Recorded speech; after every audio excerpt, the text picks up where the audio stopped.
In the fabled land of Northern California, nestled in the Valley of Sacramento, two friends begin a journey to enlighten the world about their experience living life as a Xennial. But what is a Xennial, you may ask? If you wish to know, then follow them on their adventures. Welcome to the Xennial Chronicles. This is James. This is Mike. And have some interesting things today. First, we're finally going to have the vaping conversation, Mike. Yeah. Finally. It's I know. It's not going to be a very long one, but we are going to have the vaping We've been putting it off for quite a bit, and we were actually talking about the possibility of just making it a continual running gag and never get to it. Yeah, but we would always talk about it and never get to it. But I kind of want to have this conversation as somebody who is a non-vapor who doesn't know enough about it. But before we get to that, real quick, let's get these things out of the way because I want to talk about this. A couple of things, a bit of the news recap. We'll be talking. First of all, I want to add something. Yes. Because of my ineptness when it comes to computers and computery type stuff, I think Mike was maybe relying on me to do something that I'm too stupid to do.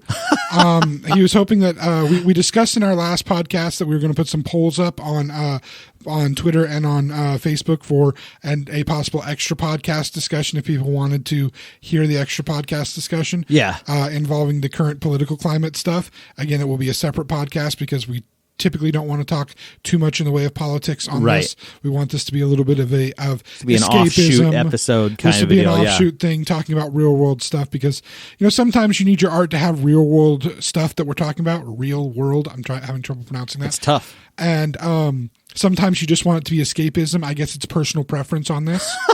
I'm saying this for a reason, and I hope the person listening to it gets the reason. She can call me out on it. It's all right. God. Anyway, point being, I don't know how to create. That might be subject matter for later. Maybe I don't know how to create polls on Facebook or Twitter because I'm dumb.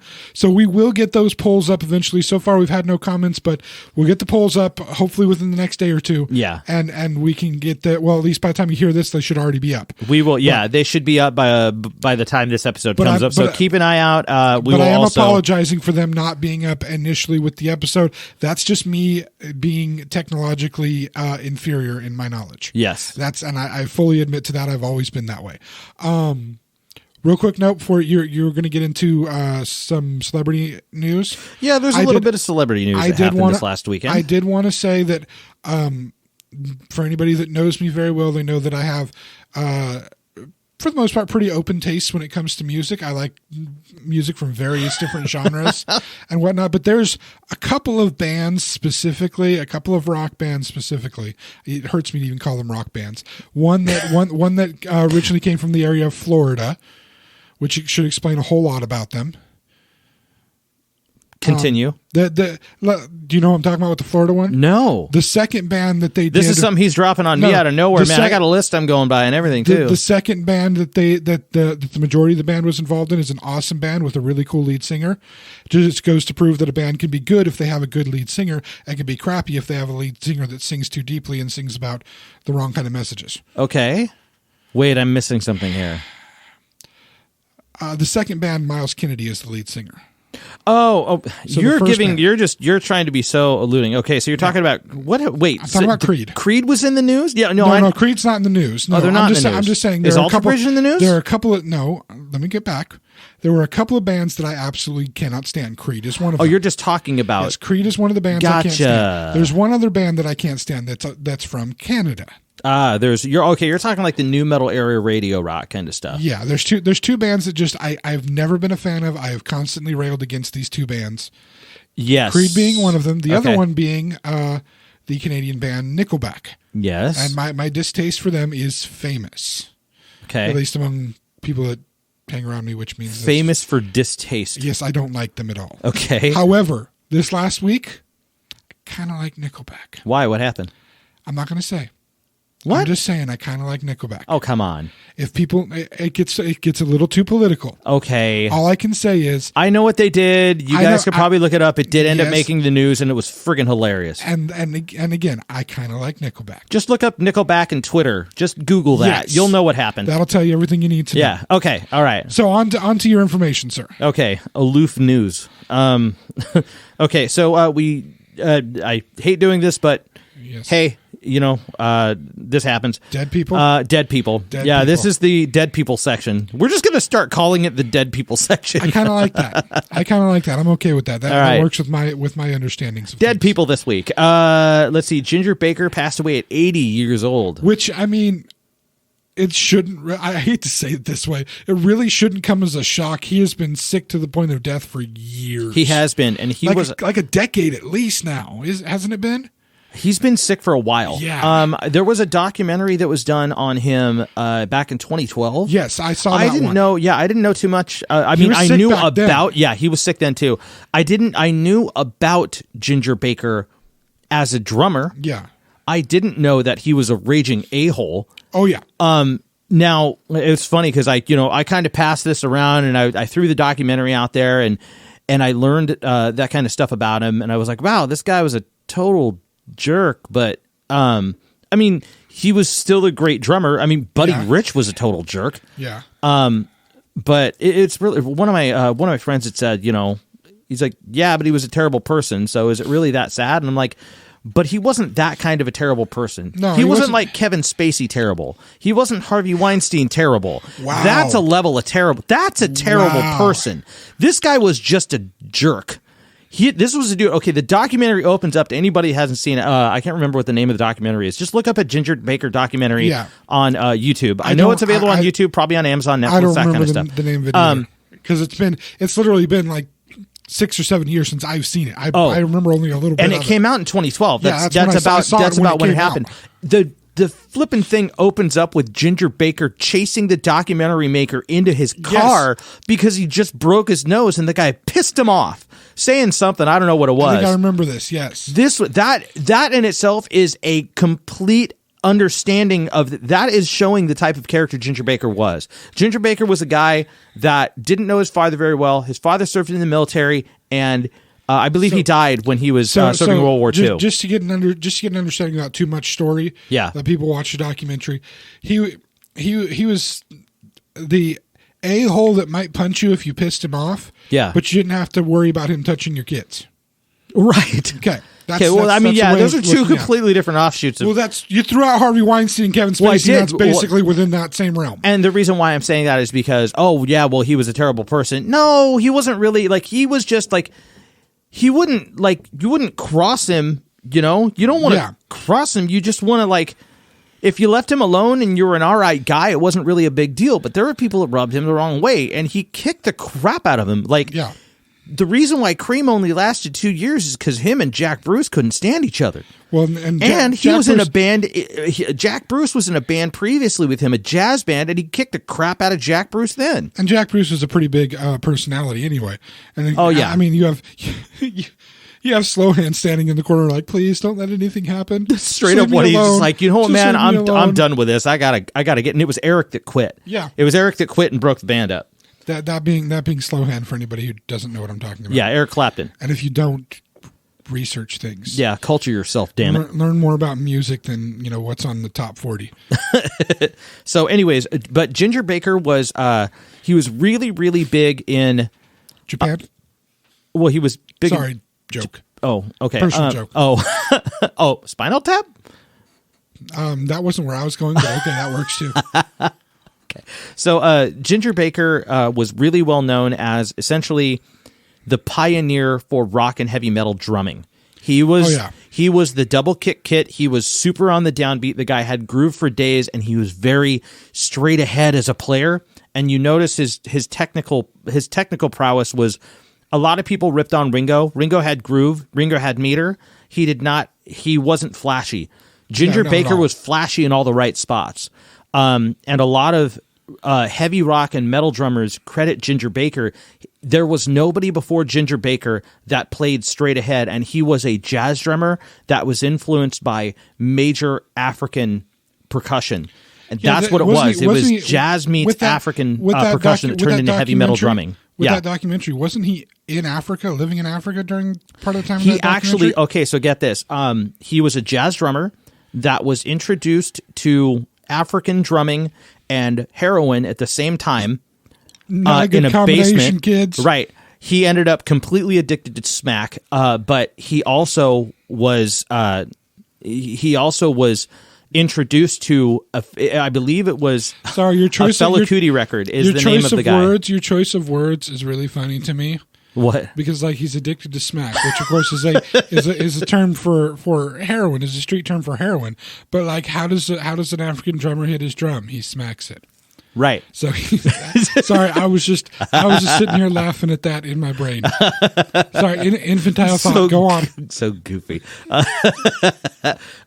So anyways, like he was very influenced by artists like Fela Kuti and a lot of African Afrobeat kind of stuff specifically from Africa, tribal percussion, that kind of stuff, and he incorporated that into his style and became this huge, like he essentially introduced African percussion to rock and roll and to the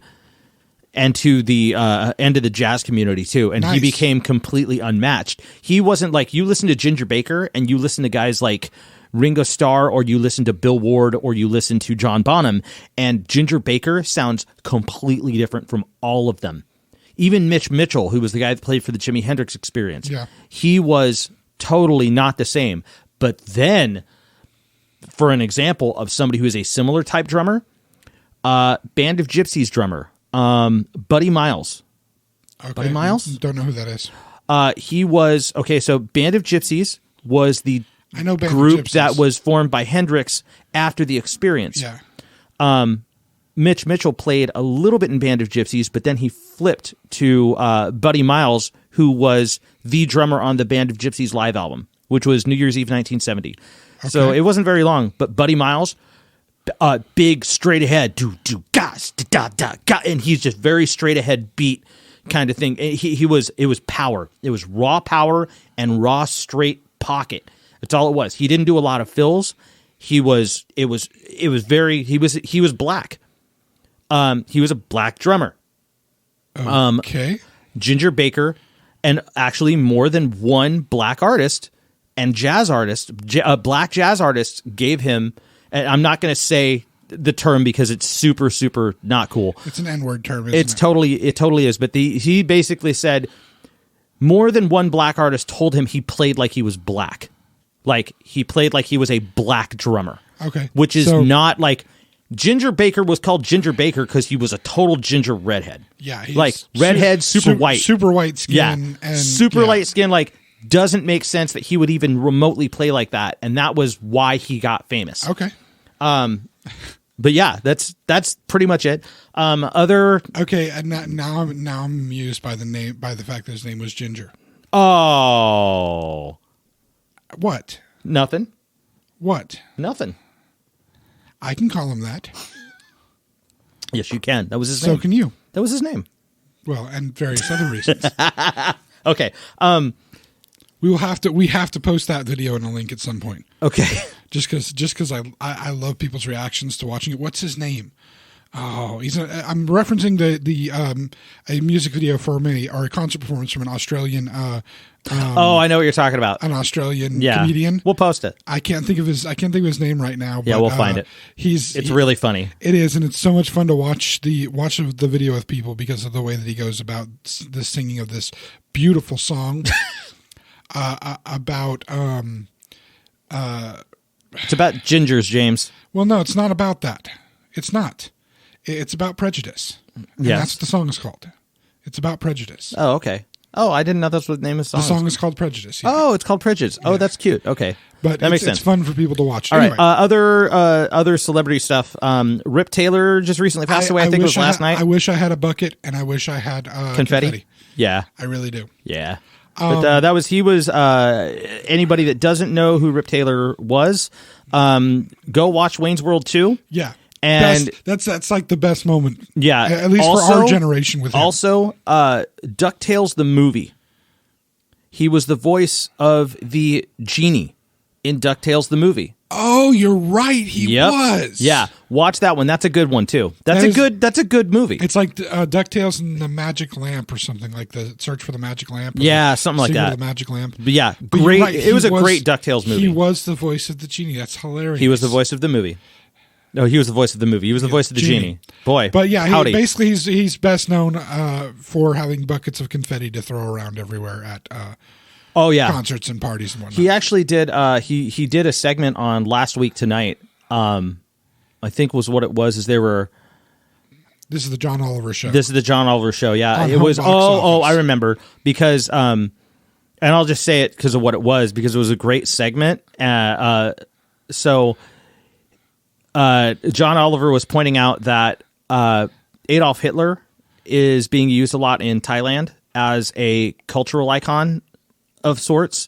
Like there's chicken restaurants with Adolf Hitler's face in like the place of Colonel Sanders and stuff. There's a lot of that weird stuff that's happening. It's just a strange cultural thing. There's terrible to use Hitler as a cultural icon on my face. Oh, totally. Yeah, I'll show you the episode, but I mean, it's really weird. So basically, what he was saying is that, and Hitler is used in a lot of he's used on T-shirts, on billboards, I just want to say something. Why would it be fried chicken if you're going to have Hitler as the mascot for a restaurant? Have it be like... Don't say anything. What? Don't you what me? I was going to say something like bratwurst or Wiener Schnitzel, something that's actual German food. Oh, okay. Pretzels. I'm just saying. Something that you associate with I just didn't want you to complete that sentence because it just nothing would be good. Like nothing is good. Even that is odd. Technically, he was Austrian, but he's known for being involved in the German politics and all of the stuff. And yeah, right. But it's still wrong. But at least get your cultural food right. Fried chicken is not German food. So, anyways, what he had no, I'm not. I'm agreeing with you. It's never right to use him as a mascot, but at least get your food culturally right. Right. So yeah, but anyways, what they were doing is I believe it's Thailand is where all that's taking place, because there's such a disconnection from the rest of general society when it comes to that. So one of the things that he had proposed was replacing Adolf Hitler with Rip Taylor. Okay. Because he looks more like Colonel Sanders. He does, but basically using Rip Taylor because he's so much more of a fun person in general, and he's still alive at the time. This was last year. But it was really funny and you see him riffing off on him trying to sell himself as a replacement for Adolf Hitler in Thai pop culture. Okay, I would have to absolutely see this. Brilliant. I will show it to you when we're off. Yeah, but it's good stuff. But aside from that, let's move on to a much more bright subject and talk about vaping. I don't know how bright that subject is. Okay, this is a hot button issue personally with me, the whole vaping issue. We're seeing a lot more of it in the news right now with people that have gotten ill, and even some that have died from using vaping devices. And I'm saying it in that way because part of the issue that's happening right now is it's a pretty standard issue that you have when you have niche market things like vaping. Yeah, and this is like new. This is still relatively new to the culture. Yeah, it's 7-8 years old that vaping has really been a major cultural thing. Mm-hmm. And even then, there's been so many changes in vaping culture in that time period. But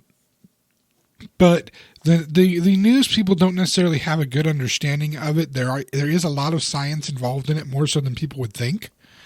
And when the news attempts to report on it, mm-hmm. there are broad generalizations that they use and inaccuracies that they use. And then when the government officials get involved with the various things they're doing with the legal bans on certain things, they are also using broad terms and bad science when they're dealing with stuff. Provenly bad science. Yeah. And I mean, this is the same type of bad science that your anti-vaxxers use to try to say that vaccines cause autism. Science that's been debunked and disproven by, the thing is, by independent scientists. Independent scientists have disproven, for instance, the whole mercury in the vaccines for autism. The one doctor that sent that original study out saying, "Oh, there's mercury in the vaccines. This is causing autism." multiple other scientists, independent scientists, Right. who did not have any kind of agenda in the situation, debunked that as no, the mercury levels are infinitesimally low. You get more from eating a single piece of fish than you get from the vaccines. And they do not cause autism, because, just disclaimer here, we may have an autism episode eventually, because that's kind of something I know a little bit about. Yeah. And autism is a genetic condition. Autism is not caused by anything that is an outward influence on the body. It is a genetic condition. Yeah. Just like you having red hair and me having brown eyes. Yeah. It is a genetic condition. I understand that completely. Moving on to the vaping But yeah, thing. yeah.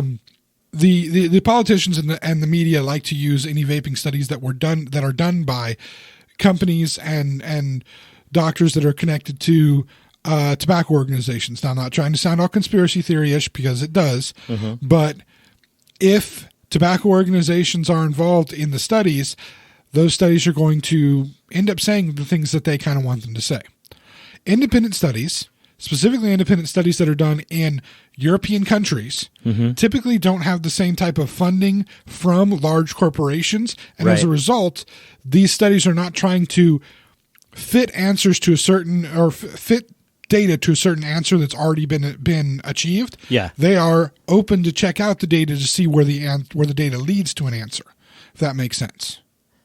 I think so. Well, yes, I understand what you're talking about, but you're saying that basically studies, the bias that's happening in this area is kind of like the same thing that happened with like sugar versus fat. Yes, similar to that. Basically, what you come down to is whoever's funding the study typically already knows ahead of time what answer they want. Right. They want the study to provide the data to back up their answer. Right. Independent studies typically are going to look at the data and then come up with the answer, not have the answer beforehand and try to make the data fit. Right.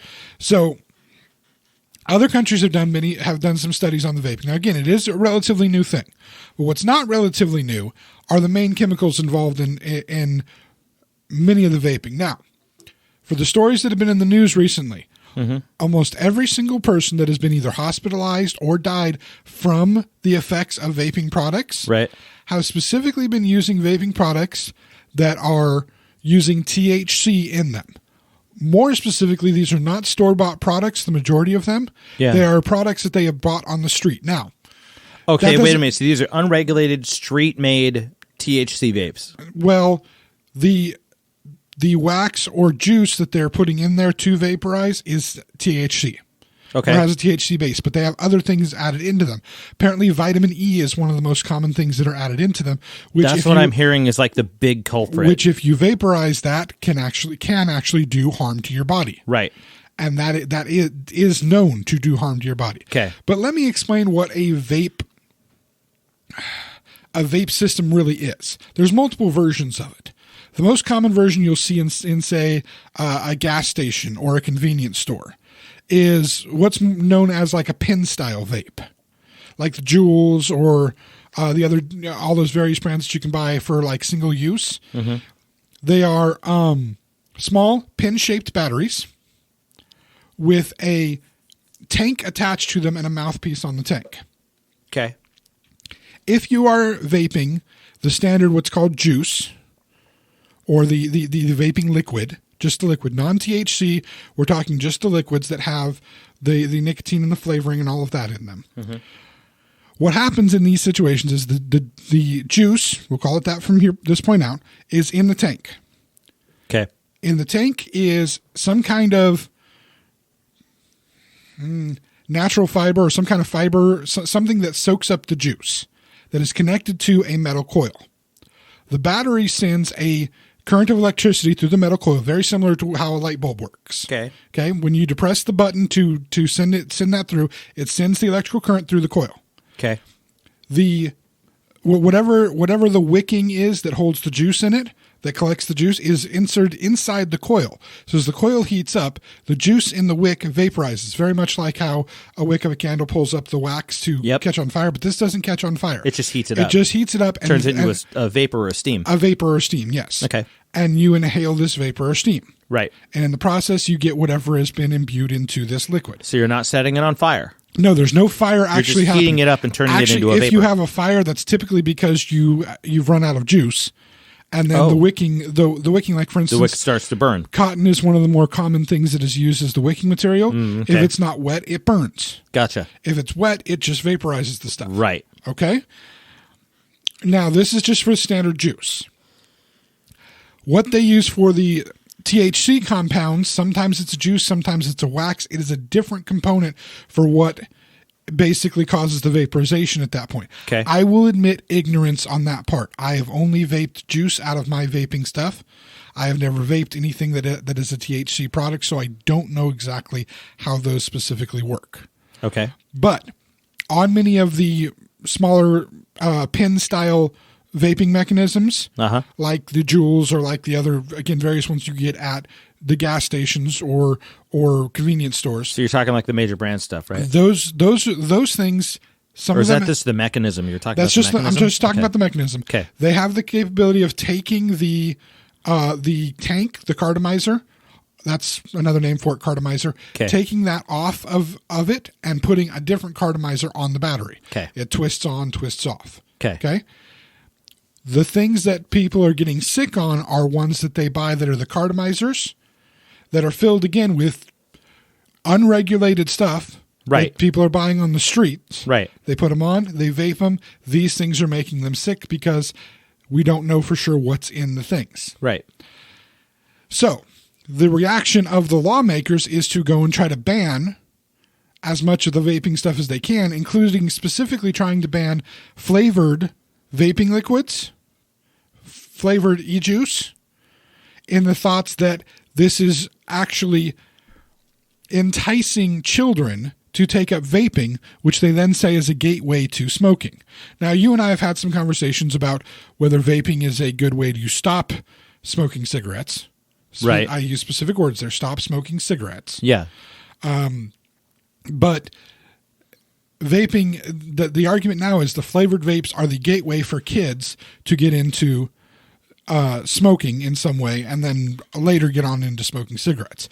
There have been studies done that have found that most of the vapes confiscated in high schools, which, yes, there are high school kids that are getting these vape pens, that are using these vape pens. Most of the ones that are confiscated, I believe, was 67%. I will find the study and try to get it posted with this podcast for us, are actually containing THC. They are not the vape liquid that is under attack. And they may or may not be street illegal THC stuff, because you are not supposed to be able to buy these things under the age of, I think it's 21 now. And same as smoking. Yeah, I think it's 21 to smoke. Yeah, I think vaping is the same deal. So, okay, so let me review here with everything you're telling me. Okay. So, and this is stuff that I've caught on the internet too, so I'm kind of putting two and two together.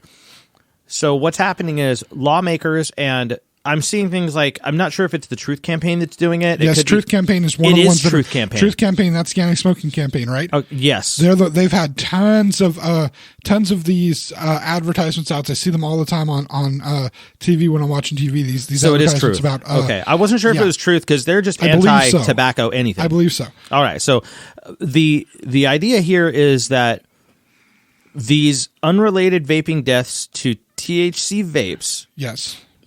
Combined with the fact that vapes are flavored because people like this stuff to taste good because they want to do that. Like I don't find personally anything wrong with that.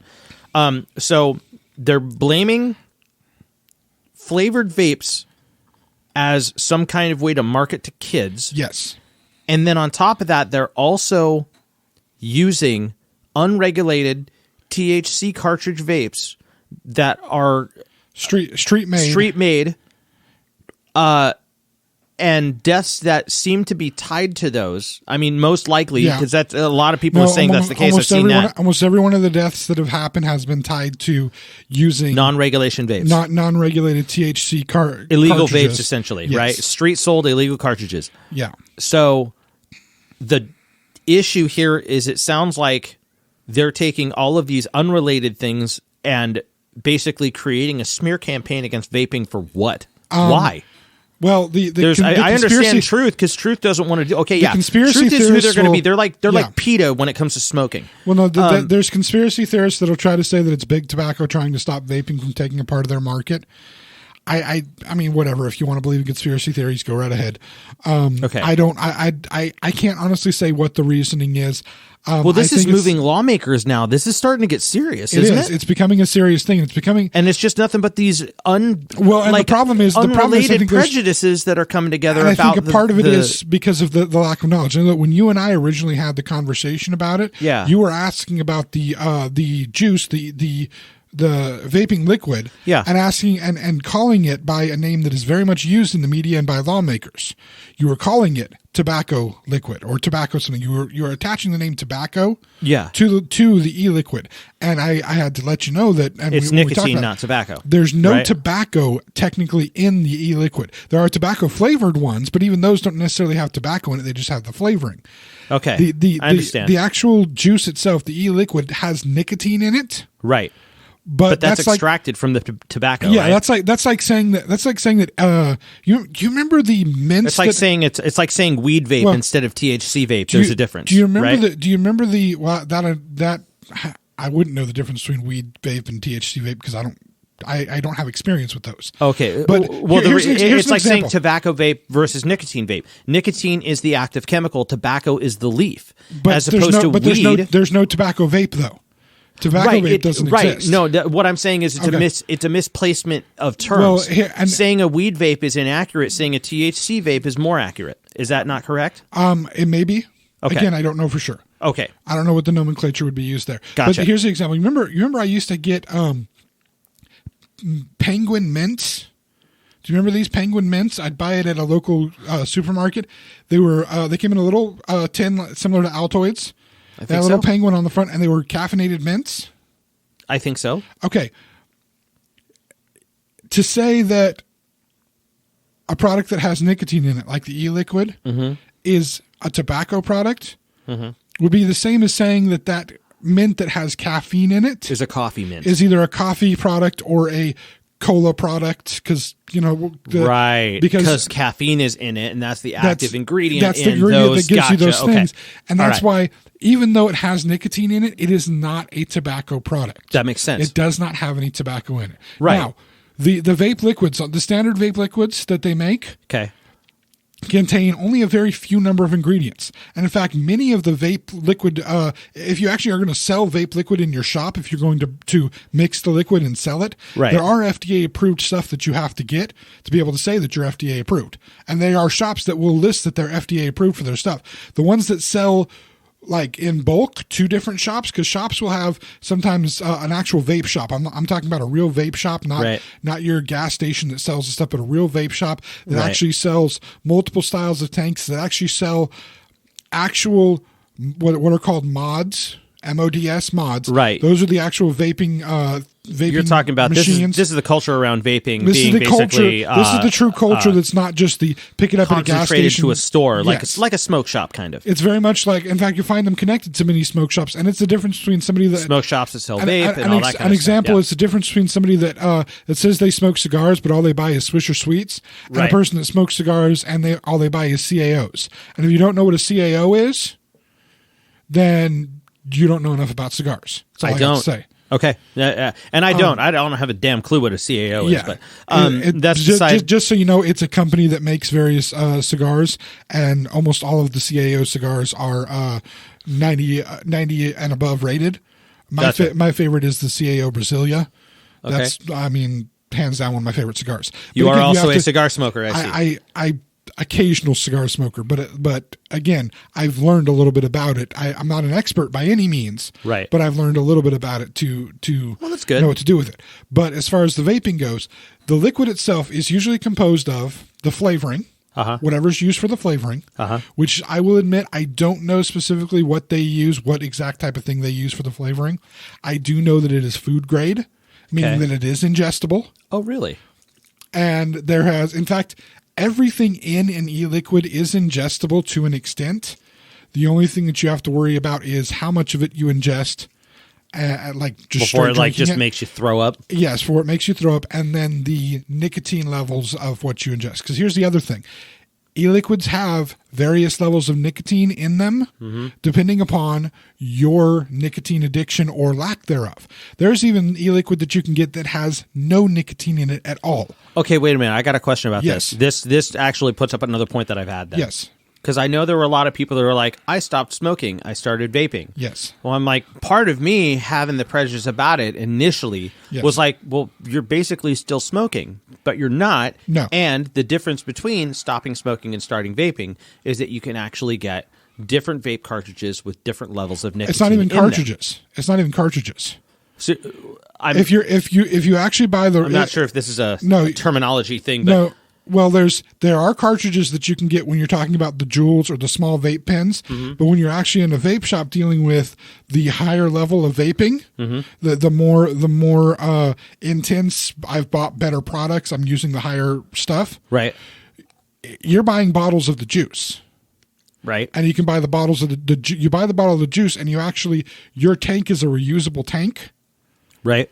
So you can fill your tank with the juice that you buy, and then switch out between juices all in one tank. Okay. So you don't have to get new cartridges each time you buy new bottles of juice. You can have 4 or 5 bottles of juice and switch between flavors. You can mix and match flavors. Huh. Okay. Give you an example. Hold on. Now, nobody's going to see this here, but this is a bottle of juice. Sir? That is one of my bottles of juice. It is wintergreen flavored. Uh-huh. It has 1.5 milligram by volume of nicotine, which is about the lowest you're going to get of nicotine anywhere. Usually they go to about 12 milligrams of nicotine in most places, which is equivalent to being a regular smoker. Lord, there are like 3 entire warnings about nicotine on this. It's taking up like 2/3 of the whole label. Yeah. I've never I don't know this culture. I don't get I'm not part of that. But I get the whole. I think one of them is a Prop 65 warning. The other one is, I know that's the whole. Yeah. I get honestly, like I get flashbacks to one of Dennis Leary's. So many things, warnings on this, but they could put a skull and a crossbones on the front and call them tumors, and people still smoke them. So the flavoring, I don't know what it comes down to, but the other things in the e-liquid are the nicotine, whatever your nicotine thing is, and then 2 chemicals: propylene glycol or vegetable glycerin. Okay. Both of these chemicals are food additive chemicals. Yes. Both of them are what are called humectants. Yes. They keep humidity into things. Okay. They retain humidity. Which is why propylene glycol is used in antifreeze. Yes. Which, again, there are but many it also chemicals. Tastes sweet, which is why you can poison a cat with it. Not to say that it's a good thing to do or that anybody should do that, never. But people do it. People do it, but don't do it. And they're terrible, cruel-ass people. But and I hate cats. These are all... he is allergic to them, so that makes him not fun. Yeah, it's just like it's but more these of a are all, biological reaction these than are a all character one. Edible things. These are all things that we can... we have long-term studies on what propylene glycol and vegetable glycerin do to the body, and they really don't do anything. In fact, propylene glycol is typically used in any kind of inhaled medical treatments that you may need. Right. It vaporizes things and you inhale it. And the thing about it being a humectant, whatever medication or whatever other thing you put in it as a suspension, it holds onto it in the vapor form. Okay. That's why it's used in this purpose. Right. That makes sense. Technically you could take, and I only have a small amount left in this bottle because I'm waiting for my order to come in. But you could drink this and it would be perfectly fine. Okay. It may not taste the best. I doubt but it would be it, perfectly fine. It would taste heavy of wintergreen. That's for sure. Okay. But it would not hurt you. You have to ingest large amounts of it to hurt you. The only item in here that could hurt you if you ingested, say, it by itself would be the nicotine. But again, if you were to take pure caffeine in the same way, you would do as much harm to yourself as you would be with the pure nicotine. Totally. So is going from smoking to vaping not smoking? Technically, yes, it's not smoking, but it is still continuing the nicotine addiction. Okay. But this is how the liquid works. And as far as the flavors go, what lawmakers are trying to do is they're trying to make it so the only flavors that are available are tobacco flavors for people to vape. People like me who got into vaping because we didn't want to get into smoking, because that's the reason I started vaping. Right. I felt the need in me to, I have kind of hands that like to do things. I have an oral fixation that I chew on. I used to chew on pencils and pens and all kinds of stuff. I always like to have things that I'm chewing on in some way, shape, or form.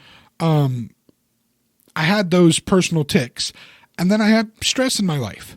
And I wanted to find a way to be able to deal with those things without having to resort to becoming an addict of smoking or hell, get into any other type of addictions that are even worse. Totally. And it was around the time that vaping came along that it seemed interesting to me to give that a try. And yes, I smoke cigars occasionally. I smoke a pipe occasionally. And one of the things I didn't want to do is start smoking my pipe even more regularly. Right. Because I knew the health hazards involved with this. So far, what we know of the health hazards of the propylene glycol and the vegetable glycerin, there's almost none on a human body. They've used these chemicals for many years in various things. Again, in food additives, in so many different things that we've used these in. And again, as inhaled things for medical purposes. There is no long-term damage done by those two substances. Do we know what long-term damage might be done by the inhaling of the specific flavorants? No, we don't. That is one thing that we still are waiting to find out the true information on. Okay. The nicotine itself, here's the part that's the problem. Even with the anti-smoking campaign, nicotine is being labeled as the bad thing because it is the addictive chemical. Right.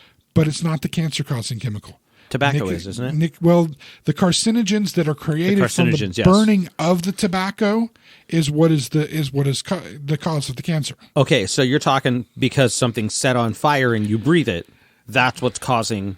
That and the chemicals that they put in for cigarettes, the chemicals that they put in as... preservative chemicals. When those are burned, those are creating things that are doing damage to your throat and lungs. Gotcha. As a result, when you have damaged tissue in your body and it tries to repair itself, if it doesn't repair itself right, that's when you have cancer. Okay. So makes sense. And that's the problem we're seeing is this is trying to be pushed aside and taken away, and the flavors especially. For those of us who vape flavors, I vape flavors because I didn't want to be smelling like smoke all the time. I didn't want to be tasting smoke all the time. I had a guy get into my vehicle, it was 2 weeks ago. Took a vehicle down to get a oil change. Was vaping on the way there. Guy went in to get the mileage and get everything set up for it. He comes back, he goes, "Man, your car smells like a fair or a carnival or something." I said, "Yeah, I was vaping cotton candy." He's like, "Okay, that makes sense. That makes total sense." Cool. But it's a lot more pleasant than the other stuff, and they're trying to say that they're marketing that to kids. And they're saying they're marketing to kids. I'm sorry, I'm a 39-year-old fat guy, and I love the fact that I can vape something that tastes like cotton candy, and I'm not shoving cotton candy in my face and worrying about what my sugar levels are going to be at the end of the night because I'm a freaking diabetic. Yeah, you know what I mean? Yeah, I get you. I can get the flavor of those things without necessarily having to have the extra calories and sugar in my body. This is not necessarily marketing towards kids. It's not being put in supermarket shelves on the low levels for kids to find. You have to go to a specific shop where, they're supposed to ID you, and if they don't, then that's on the shop for not IDing you and not doing their job properly. Yeah. But this is something that it's not intentionally being marketed to kids. This is something that's hitting the market it wants to. People that want to be able to have this kind of low-grade enjoyment of life with something that tastes good, you know? Yeah. But it's my feelings on it. I hopefully gave you a little bit of facts on it. I ran a little longer than Mike wanted me to with it. But we'll take a break now. And when we come back, we have another discussion, right? Yeah.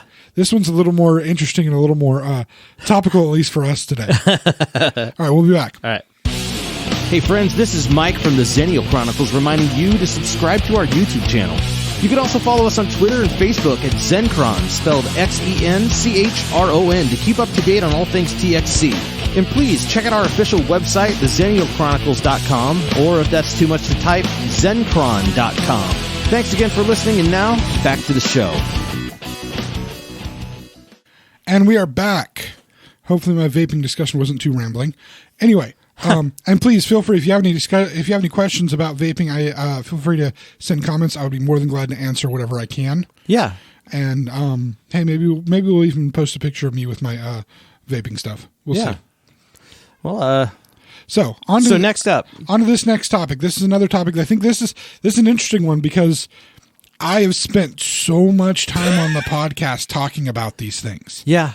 And it's heck, my hat is an example of it. Right.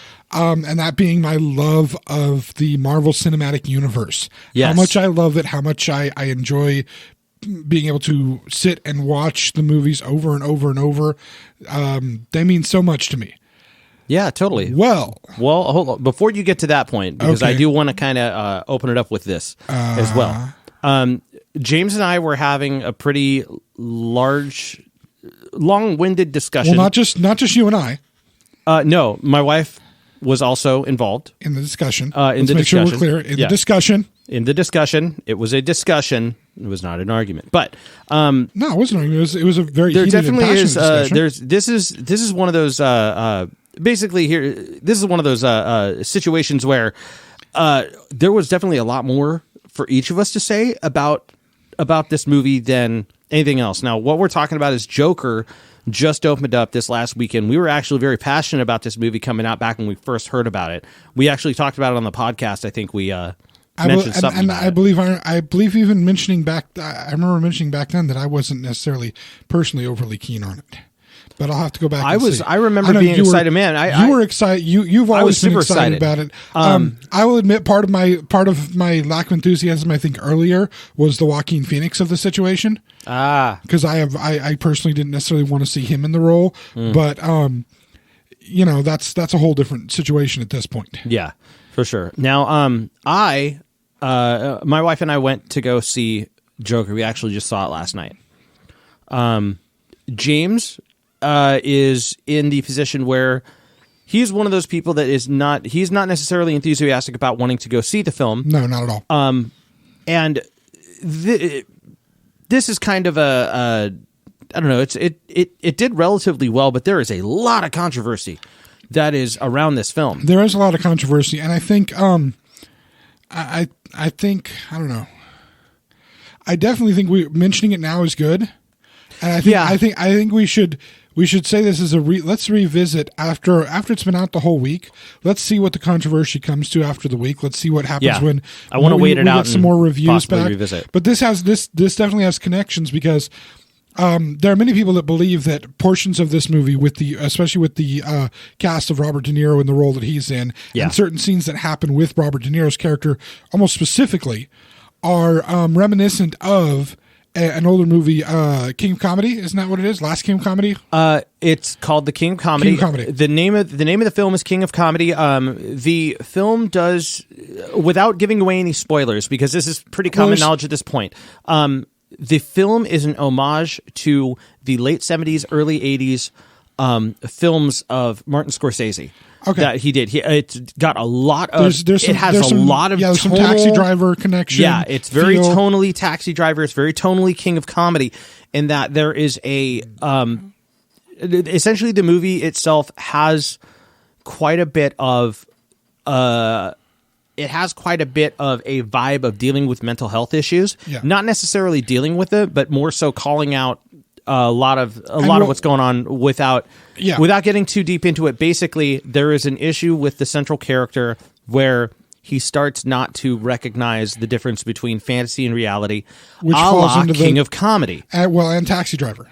Taxi Driver as well. Yeah. A lot more akin to King of Comedy, but there is the somewhat violent. Yeah, there are connections there. It's the somewhat violent. There is the somewhat violent, and I say it is very violent, but it's not glorified violence. Okay. It's ugly, and I think that's the point. It's supposed to be ugly violence. Okay, that's it's supposed to be jarring. That's worth discussing further at probably next week's juncture. Yeah. But right now that leads into the fact that does come down to I think I know where you're coming down. This leads into the fact of Martin Scorsese having been in the news recently. Yes. About his comments about specifically the Marvel Cinematic Universe.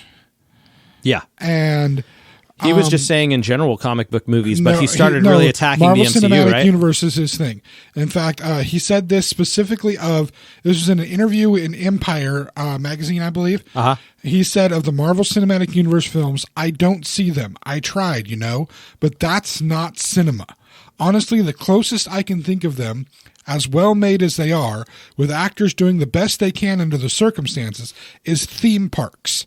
It isn't the cinema of human beings trying to convey emotional, psychological experiences to another human being. Whoa. Yeah. Wow. He is specifically going after Marvel because he's going after the Marvel universe. The movie that I just saw definitely is not what he said it is. No, he's going what after he the said Marvel those universe. Marvel movies are in general. And admittedly, part of our discussion earlier today was talking about the idea that the Marvel movies, for the most part, are escapism entertainment. Yes, that was part of the discussion that we ended up getting into, and there's nothing wrong with that either. To say that they're not cinema, to say that the only way that it is cinema is to have some deep emotional layer and meaning to it, I think is a little bit. Does that pull comedy completely out of cinema? Then does that mean any comedy is not cinema? Unless it talks about it, unless it conveys emotional, psychological experiences. Does that mean that kids' movies aren't cinema? Well, I'm sorry, but there is some emotional and psychological experience that you get from. That's family movies. That pulls movies like Lord of the Rings. Yeah, that takes that out of cinema. Because is there really anything emotional, psychological about that? And this coming from a guy, by the way, whose majority of his movies are based on either gangsters, mobsters, or mob culture, or mob mentality. Okay, he's got a few in there like The Aviator, but even still, that's. He made his name off of Italian Americans dealing with New York, and I get that that's his niche market. That's where isn't he an Italian American? He is an Italian American living in New York, from New York. Okay. I get all that, but at the same time, I think it's a very, very kind of stuck up, very, Yeah, that's not. It's like saying a movie isn't a movie unless it's made in Hollywood. Yeah, you know what I mean. That's not true. Like anybody who wants to create a short film or create a full length feature film, and they decide to film it in Iowa and do the whole thing he has the outside of the purview of Hollywood in general, doesn't mean that it's not a movie. It's totally a movie, and he has the right to his own feelings and opinions. But he's had movies like Kundun, which was not. That was a movie that took place in India. And again, The Aviator. But I'm not very familiar with a lot of Scorsese's films. I do know some of the early works that he put out. Like some of his movies. I've seen Taxi Driver at least. Some of his movies, and I've seen portions of Scorsese was The Godfather, right? No, no, that was oh god, the winery guy now. Oh god, Coppola. Ford Coppola, yeah, the winery guy.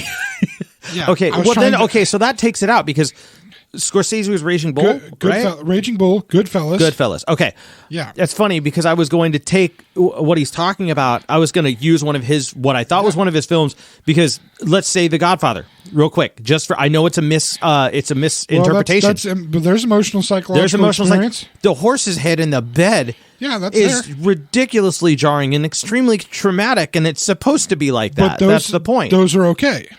Right. But, But is the departed violence for the sake of violence, or is it? Well, the thing about it is, I don't know. Is it supposed to show like an emotional trauma? Personally, is that what it is? I feel what. So what? You can't have heroes. You can't have people that are heroic, that are good people, because like you take a movie like Taxi Driver. Who's the hero in that? Who's the good person in that? You take a movie like Goodfellas. Who's the hero or good person in that? You pulled no. Who's it's just redeemable? A bunch of. The Departed. I don't think there's anybody who is. I don't think anybody is redeemable. So is he saying that cinema's no good if there's not anybody that's like? Is it okay? So there's a redeemable person in it. I was going to say. I'm sorry. There's. I will say there is some emotional, psychological thing involved with the journey of Tony Stark throughout the MCU. True. There is some emotion involved in that. A lot of emotion involved in that. Dude, his even as somebody that didn't see it, when you father. even seeing the death of Spider-Man. Spider-Man Dustin. That was just like, oh man. Yeah. There's emotional and psychological things. What Thor goes through, and then into Endgame, where he's so depressed about what happens at the end of Infinity War. Well, let's take it back to 2008. Let's take it back to the first Iron Man, where he realizes that the arms that he's been selling are weapons of war, and now he's stuck in the middle of it. That in itself is enough trauma to see. What he thought was protecting his country, like his dad had always done, was being used against this country by the enemies. Exactly. And then to find out that it's his company selling them to the enemies because they cared more about profit than about protecting the country, which is what he used to rationalize his selling of the weapons in the first place. Right, exactly. And how about Iron Man 3, where he goes through PTSD from having everything that happened in good example. Good example. I'm trying to think of the first Avengers movie. Yeah. He's dealing with a hardcore amount of PTSD from that. Well, there's a lot of crap that you got to deal with. Well, there's let's see, there's the mental trauma from the brainwashing from Winter Soldier. That's another one. And this is stuff I've seen lightly. Again, the Thor thing that he comes back in Endgame, and it's the beginning of Endgame. Civil War doesn't Scarlet Witch like inadvertently blow up a freaking building full of a bunch of innocent people at the beginning of the film? Yeah, that's not some kind of an emotional or physical or major trauma. And then the that she has to deal with. The Sokovia Accords come about, and then there's a falling out between everybody, and then come to find out that Winter Soldier is the one that killed Tony Stark's parents, and so Tony Stark tries to go nuts on Winter Soldier and ends up fighting with Cap at the same time, and you have the iconic fight between them. I mean, again, I go to the development of Thor in Endgame. I keep coming back to that. Mm-hmm. He goes into Fat Thor, Bro Thor. And he doesn't. And then, he lets himself go because he's in a severe trauma depression. Then what happens? He basically accidentally caused the end of the world. Then what happens during the time heist? He goes to. Oh God, what's the place? His homeworld. My brain is totally not working. Why am I not? Asgard? Yes, thank you. Yeah, I did think about it. My brain was not working. He goes to Asgard, and he happens to show up in Asgard the day his mom is supposed to die. And he sits and talks with his mom. His mom knows that he's from the future, that he's a future version of himself. Yeah. You can't interrupt what happens.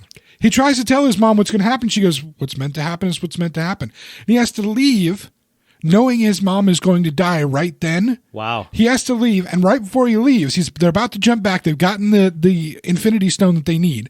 They're about to jump back, and he says, wait a minute. Puts his hand out, waiting for his hammer. Uh-huh. And it hits his hand, and he has this moment of, I'm still worthy. And he says it, I'm still worthy.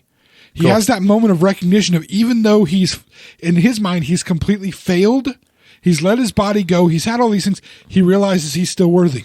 And that's when he's able to continue on and take it to the final battle. Cool. And it's like, there are emotional moments in this. Yeah. There is some development. I'm sorry it's not jaded, messed up, corrupt people doing all the corrupt things, and nobody's a good person. And sorry, that's been always my experience with Scorsese's movies. Well, that makes sense. There's been some clapback. Oh, I bet. One of them was kind of humorous. Martin Scorsese saying the MCU is not cinema. Also Martin Scorsese in Shark Tale. Because he did have a speaking role in Shark Tale. Let's see, James Gunn, director of the Guardians of the Galaxy movies and supposedly the next Suicide Squad movie. Yes. Is that the Suicide Squad? I actually saw a preview for Birds of Prey. I saw that too. We'll see. Yeah, part of me really likes where it's going. There's one thing that makes me happy about that. Okay. Ewan McGregor. He's so good. He's going to be a fantastic Black Mask. Yeah. Oh, man. I was like, wow. Yeah. That is a really interesting choice. If there's anything that's redeeming from that film, it's going to be Ewan McGregor as Black Mask. Yeah, I think Even if the film sucks, he's going to be so good to watch. Yeah. Mary Elizabeth Winstead as the Huntress isn't too bad of a choice. I think that's a pretty good choice. Oh, that's who she is? Yes. Oh, cool. But yeah, with Ewan McGregor in it, I'm like, this is going to be interesting. Oh, yeah. I'm all there. I haven't seen him in the mask yet because they haven't shown the mask. They haven't shown the mask. I think they're not letting it. I think that's going to be the reveal on. He's going to get it melded to his face in the film too. Let's hope so. It's got to be. It's got to happen. This is James Gunn's response. Martin Scorsese is one of my 5 favorite living filmmakers. I was outraged when people picketed The Last Temptation of Christ without having seen the film. I'm saddened that he's now judging my films in the same way. Ooh, damn. Last Temptation of Christ, by the way, is a really, really, really weird version of the Jesus story. Yeah. I mean, I have seen Passion of the Christ more times than I am comfortable having seen it. But The Last Temptation, I've only seen it one time, and all I have to tell you is it's got Harvey Keitel in it. which should freak you out enough. Okay. But do you know who plays Jesus in that version? Willem Dafoe, right? Yeah. Willem Dafoe as Jesus should tell you everything that you've ever needed to know. I would totally be down to see that. Yeah. That's just strange. I have not seen it. I've heard, I believe I've read a synopsis of it years ago. Now, James Gunn did add, that said, I will always love Scorsese, be grateful for his contribution to cinema, and can't wait to see The Irishman, which is his new show coming out, which is, guess what it's about? Mobsters. Joss Whedon said, it is. Oh, yeah, that's right. It's a De Niro. He's in Mobsters. Oh, yeah. Yep. And they used de-aging technology. Thank you, Marvel, for using that so well in all of your movies now that I can now making it able for me to use it. Joss Whedon replied. Joss Whedon, of course, being the originator of Buffy. Yeah. And the first 2 Avengers movies. Yeah. And the one who destroyed the Snyder Cut of Justice No, League. I think Warner destroyed the Snyder Cut. Whatever. I personally think that was Warner's issue. Warner was the ones that caused that problem. Did you know that he had the Martian Manhunter in there? He had Manhunter in it? He put Manhunter in it? Technically, yes. Where? General Swanwick. Uh-huh. The general that Lois brings the stuff to and has the communications and stuff with. Uh-huh. He was supposed to be the Manhunter. He's supposed to be Manhunter? He's supposed to be the Manhunter in What? Snyder's version. That would have been so awesome. Would have been so nice to have a Manhunter. There's got to be an extra scene in like the director's Apparently cut or there's something. Not, but it would be so nice to have that. That's stupid. Anyway, Joss Whedon's response. Joss Whedon's response. It isn't the cinema of human beings trying to, he's quoting, right? Mm-hmm. It isn't the cinema of human beings trying to convey emotional, psychological experiences to another human being. I first think of James Gunn, how his heart and guts are packed into Guardians of the Galaxy. I revere Marty, and I do see his point, but, well, there's a reason why I'm always angry. And actually, think about it. The first Guardians of the Galaxy movie, you have Groot sacrificing himself, it seems, to protect the Guardians. That's another one. And after that's over, you see the moment of, oh God, what's his name? Batista's character. Yeah. I can't think of his name right now. I'm feeling like an idiot. He reaches over to Rocket and starts to pet Rocket's head, and at first Rocket like flinches away and is like, what the hell? And then just kind of relaxes into it. And just lets himself get petted. Aww. Because he's holding a twig that's left over from Groot. And it's like there's emotion there. There's connection. Yeah. Drax. His character is Drax. That's who it is. There's emotion. There's connection. I mean, I get that it's more fluffy and escapism than Scorsese's attempt at realism. Right. But that doesn't invalidate it as cinema. That doesn't invalidate it as art. No, that's something that I can't. That's something that I can't agree with in general. I can understand personal preference. I can understand that some people prefer to have more realistic cinema, and some people, like I personally, prefer to have more of an escapism cinema. That is Star Wars is the ultimate escapism cinema. True. And I like the fact that Rogue One, for instance, toes the line a little bit with being escapism while still trying to have some realistic feeling to it. Yeah. But it's still escapism in the end. It's still a fun afternoon at the cinema. Does it make you think about a few things? Okay. But it's still a fun afternoon to watch. Yeah, totally.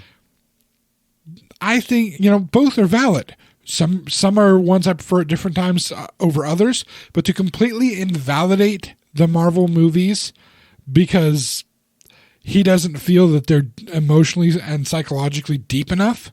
Right. That's,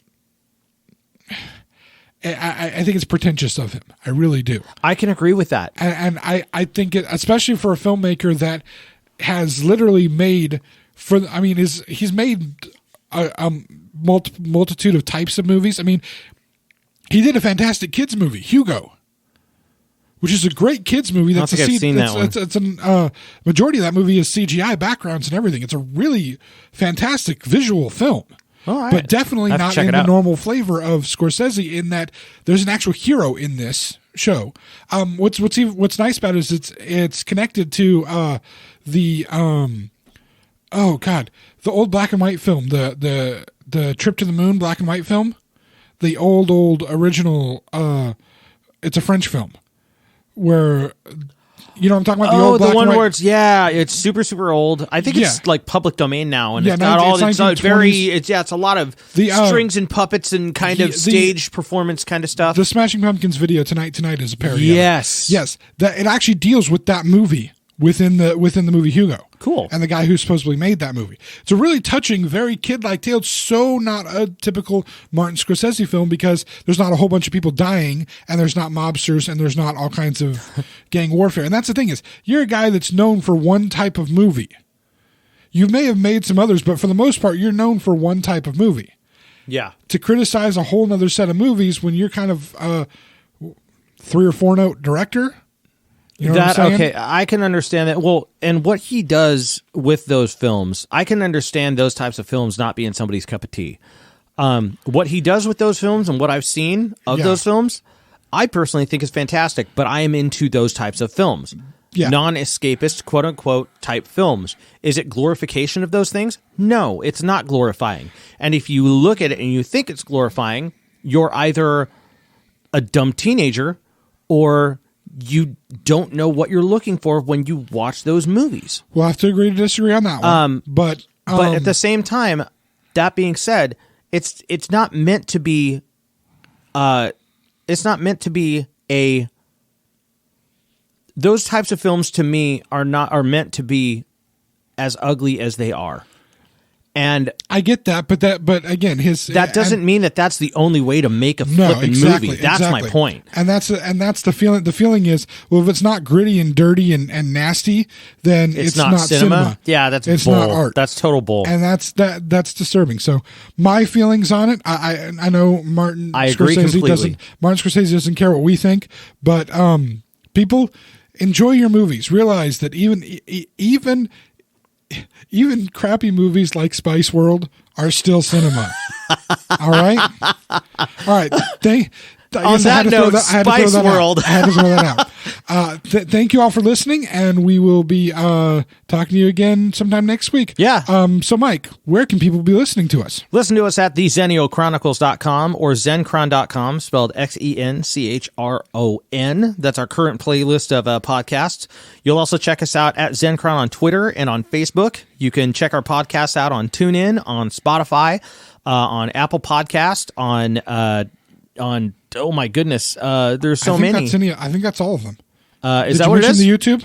I have not mentioned the YouTube. Speaking of which, check out our YouTube page. Go to YouTube, search for the Xennial Chronicles, subscribe to our page, hit the bell icon. Actually, our entire archive of all of our podcasts are available on our YouTube page. So for some reason, you just want to listen to me and Mike talk for freaking hours on end. I think we have at least 3 days worth of us talking at this point. I might make a giant, 10-hour-long supercut. Don't. Hey, TXC to sleep by. We've done enough weeks that we probably have at least a day and a half at this point. A day and a half, I'm sure. Close to, yeah. Of time. So if you're driving across the country, hey, listen to us for a day and a half. Because it could be fun. Yeah. If any mania or insanity results afterwards, it's not our fault. But thank you for listening, and we will hopefully have some interesting things to talk about for you next week. Joker, we will at least have some more discussion about the Joker next week. Yeah. Maybe see what has happened in the media with that movie since its release. Yeah. All right. Thank you for listening. Thank you. Thank you for tuning in, friends. The journey continues next week.